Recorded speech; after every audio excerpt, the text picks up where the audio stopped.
Andhra Pradesh civil supplies outsourcing ఆధ్వర్యంలో రాష్ట్ర వ్యాప్తంగా ఇవాళ అన్ని కలెక్టరేట్ కార్యాలయం వద్ద ఆందోళన జరుగుతూ ఉంది. దీనిలో పనిచేస్తున్న data entry operators, sub operators, water mission అందరికీ కూడా జీతాలు పెంచాలని చెప్పేసి ముఖ్యంగా మేము డిమాండ్ చేస్తూ ఉన్నాం. ఒక పక్క నిత్యావసర ధరలు ఆకాశాన్ని అడుగుతూ ఉన్నాయి. పప్పు ధర కొనాలన్నా, ఉప్పు ధర కొనాలన్నా, ఇంటి ఎదురుకట్టనన్నా విపరీతంగా ధరలన్నీ పెరుగుతూ ఉన్నాయి. కానీ మా జీతాలు పెరగడం తెలియదు. చాలని జీతాలతో పనిచేస్తూ ఉన్నాం.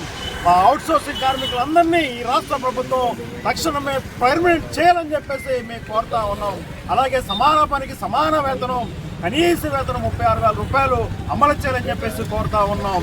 అలాగే తగినంత అనుభవం ఉన్న వాళ్ళందరికీ కూడా సీనియారిటీ ప్రకారం కూడా వీరికి ఇంక్రిమెంట్లు మంజూరు చేయాలని చెప్పేసి కోరుతున్నాం.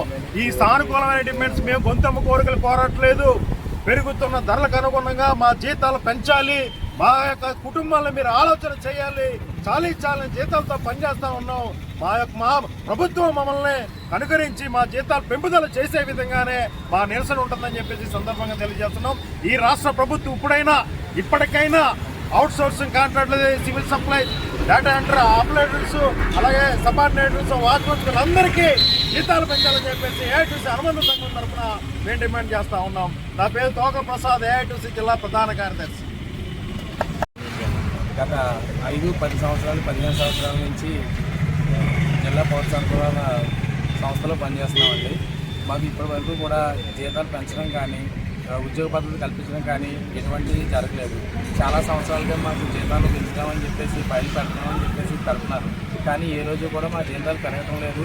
అది కానీ ప్రతిరోజు కూడా నిత్యావసర ధరలు పెరుగుతున్నాయి. మనిషి జీవన విధానం కూడా పెరుగుతుంది. స్కూల్ ఫీజులు పెరుగుతున్నాయి. పిల్లలకి స్కూల్ ఫీజులు కట్టుకోవడం, మాకు వచ్చే జీతాలు కానీ, నిత్యావసర వస్తువులు కొనుక్కోవడానికి వచ్చే జీతాలు కానీ మాకు అసలు సరిపోవడం లేదండి.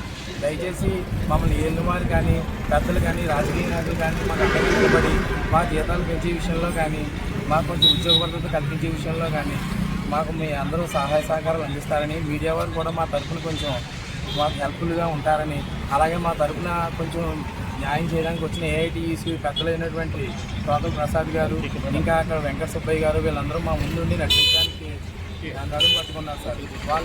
వాళ్ళ అడుగుజాడల్లో మేము ముందుకు నడిచి ప్రతిదాన్ని కొంచెం ఈ ప్రోగ్రాం జయప్రదం చేసి మా యొక్క జీతాలు పెంచడానికి కానీ, మా యొక్క అవుట్సోర్సింగ్ విధానాన్ని కొంచెం తగ్గించి కాంట్రాక్ట్ పద్ధతిలో కానీ, లేదంటే కొంచెం పర్మనెంట్ ఏమైనా చేసి విధానాన్ని కానీ మార్చాలని సదా ప్రభుత్వాన్ని, మా యొక్క ఎండీ గారిని అందరినీ కూడా మనస్ఫూర్తిగా హృదయపూర్వకంగా అందిస్తున్నాం సార్.